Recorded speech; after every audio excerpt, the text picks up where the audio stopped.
బాపట్ల జిల్లా చీరాలలో అక్రమంగా రేషన్ బియ్యం తరలింపును అధికారులు అడ్డుకున్నారు. స్థానిక వైకుంఠపురంలోని 32వ రేషన్ షాప్ నుండి రేషన్ బియ్యాన్ని టాటా ఏసీ వాహనంలో తరలిస్తుండగా స్థానికులు అధికారులకు సమాచారం అందించారు.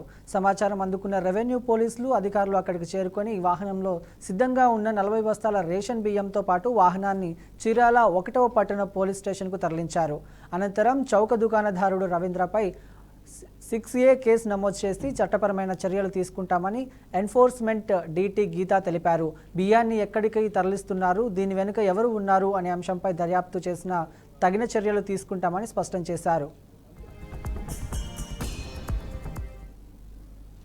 ఎన్ఫోర్స్మెంట్ డ్యూటీగా పనిచేస్తున్నానండి. మా పై అధికారులకి వచ్చినటువంటి సమాచారం మేరకు ఈ రేషన్ షాప్ దగ్గర స్టాక్ ఏదో లోడ్ చేస్తున్నారని తెలిస్తే shop number 32 Chirala urban Vaikunthapuram shop దగ్గరికి వచ్చాము. చేస్తే ఆల్రెడీ బండి అయితే లోడ్ అయ్యింది.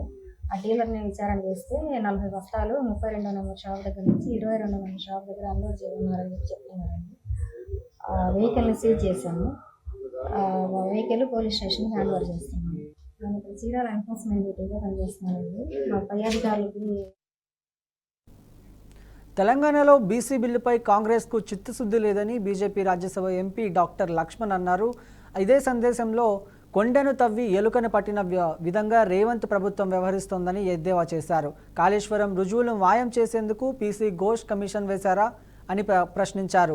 విధిలేని పరిస్థితుల్లో సీబీఐకి అప్పగించాలని మండిపడ్డారు. కాళేశ్వరం అవినీతి రుజువులన్నీ సీబీఐకి అప్పగించాలని 22 నెలల తర్వాత రేవంత్కు కనువిప్పు కలిగిందని విమర్శించారు. దొంగలు పడ్డ 6 నెలలకు కుక్కలు మరిగినట్టుగా రేవంత్ రెడ్డి గారికి 22 మాసాల తర్వాత ఇప్పుడు కనువిప్పు అయింది. కాళేశ్వరంలో జరిగినటువంటి అవినీతి కుంభకోణం సిబిఐ దర్యాప్తు ద్వారానే వాస్తవాలన్నీ కూడా వెలుగులోకి వస్తాయని, నిజం నిగ్గు తేల్చే సంస్థ సిబిఐది మాత్రమే చెప్పి వారికి నిన్న కనువిప్పు అయింది. ఆ రోజు కేసీఆర్ తానే ఒక గొప్ప ఇంజనీర్గా పరిగణించుకొని ఏ రకంగా మరి వేల కోట్ల అవినీతి జరిగిందో ఆ రోజు మేము స్పష్టం చేస్తే, ఇదే పిసిసి అధ్యక్షునిగా ఉన్నట్టు రేవంత్ రెడ్డి గారు కూడా ఎన్నికల సమయంలో కూడా మొత్తం కాళేశ్వరం ప్రాజెక్టు పేరు మీద బీఆర్ఎస్ దోచుకుంది, కేసీఆర్ కుటుంబం అవినీతికి పాల్పడ్డది, మేము అధికారులకు వస్తే పూర్తి ఆధారాలతో సహా 6 నెలల్లోనే దీన్ని నిగ్గు తేలుస్తాం, మెక్కిందంతా కూడా కక్కిస్తాం, 1 రూపాయి కూడా వదలమని చెప్పినటువంటి పిసిసి అధ్యక్షుడు రేవంత్ రెడ్డి గారు ఆనాడే సిబిఐ ద్వారా దర్యాప్తు చేయించి వాస్తవాలన్నీ కూడా